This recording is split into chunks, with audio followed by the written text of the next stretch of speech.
بسم اللہ الرحمن الرحیم۔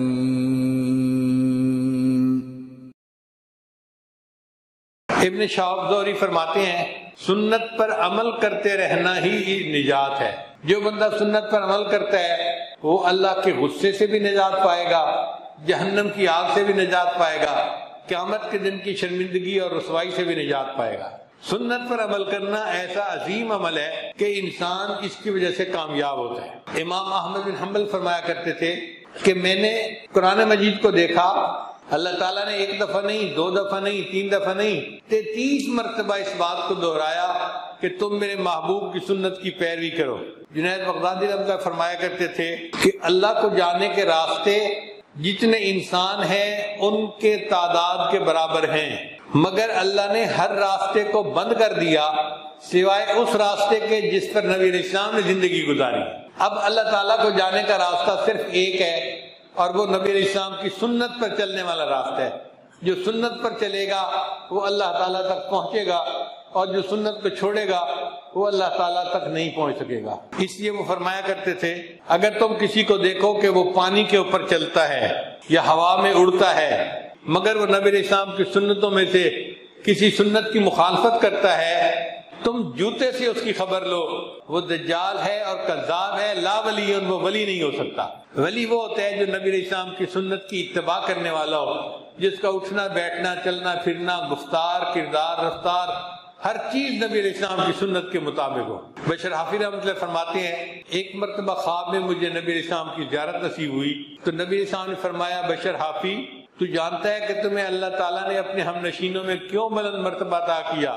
میں نے کہا یا رسول اللہ آپ بتا دیجئے۔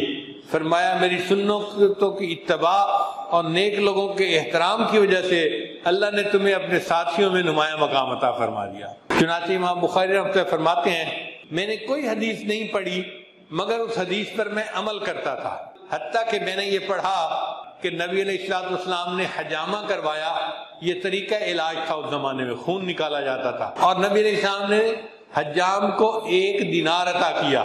وہ فرماتے ہیں کہ اس حدیث کو پڑھنے کے بعد میں بھی حجام کے پاس گیا اور میں نے بھی اس سے حجامہ کروایا اور اس کو 1 دینار میں نے دیا کہ نبی علیہ السلام کی سنت کی مجھے بھی پیروی نصیب ہو جائے۔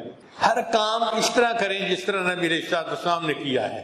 دیوبند میں ایک مجذوب رہتا تھا، ایک مرتبہ وہ دارالعلوم دیوبند میں آیا اور آ کر کہنے لگا کہ شیخ الہند فوت ہو گئے، شور مچا دیا شیخ الہند فوت ہو گئے، شیخ الہند فوت ہو گئے۔ اب لوگ بڑے حیران کہ شیخ الہند کے بارے میں یہ کیسی باتیں کر رہا ہے۔ حضرت شیخ الہند کمرے میں موجود تھے، جب انہوں نے شور سنا تو انہوں نے کھڑکی میں سے جھانک کے دیکھا تو انہوں نے دیکھا کہ ایک طالب علم کے سر پر ٹوپی تھی جو انگریزی قسم کی ٹوپی تھی، یعنی سنت والی ٹوپی نہیں تھی۔ چنانچہ شیخ الہند کمرے سے باہر آئے اور اس طالب علم کے سر سے وہ ٹوپی اتار کے پھینک دی۔ جیسے ہی وہ ٹوپی اتار کر پھینکی مجذوب کہنے لگا کہ شیخ الہند پھر زندہ ہو گیا، پھر زندہ ہو گیا۔ یعنی ان حضرات کے نزدیک سنت کی اتباع اتنی اہمیت رکھتی تھی کہ اگر سنت زندہ ہے تو بندہ زندہ ہے، اگر سنت فوت ہو گئی تو بندہ ہی فوت ہو گیا۔ امام ربانی حضرت مجدد ثانی رحمۃ اللہ فرماتے ہیں کہ میں ایک رات تھکا ہوا تھا، بستر پر لیٹا تو بائیں کروٹ لیٹ گیا۔ اب میرے نفس نے مجھے کہا کہ تھکاوٹ بھی ہے اور نیند آ رہی ہے تو سو جائیں، کوئی حرج تو نہیں ہے، مگر میں نے اپنے نفس کی مخالفت کی اور دائیں کروٹ لیٹا۔ جب میں دائیں کروٹ لیٹا تو میں نے دیکھا کہ بہت فیض مجھے مل رہا ہے، اور بالآخر مجھے اللہ تعالیٰ کی طرف سے یہ خوشخبری دی گئی کہ چونکہ تم نے میرے محبوب کی سنت پر عمل کیا، اس عمل کی وجہ سے ہم نے آپ پر جہنم کی آگ کو حرام کر دیا۔ کتنا چھوٹا سا عمل ہے، دائیں سونا یا بائیں سونا، لیکن اس کی رعایت اتنی قیمتی ہے کہ اللہ نے ان کو اشارہ کیا کہ اس عمل کی وجہ سے جہنم کی آگ کو آپ کے اوپر حرام کر دیا۔ ہم بھی اگر شوق کے ساتھ محبت کے ساتھ عمل کریں گے تو یقیناً ہم بھی قیامت کی رسوائی سے بچیں گے اور اللہ کے مقرب بندے بن جائیں گے۔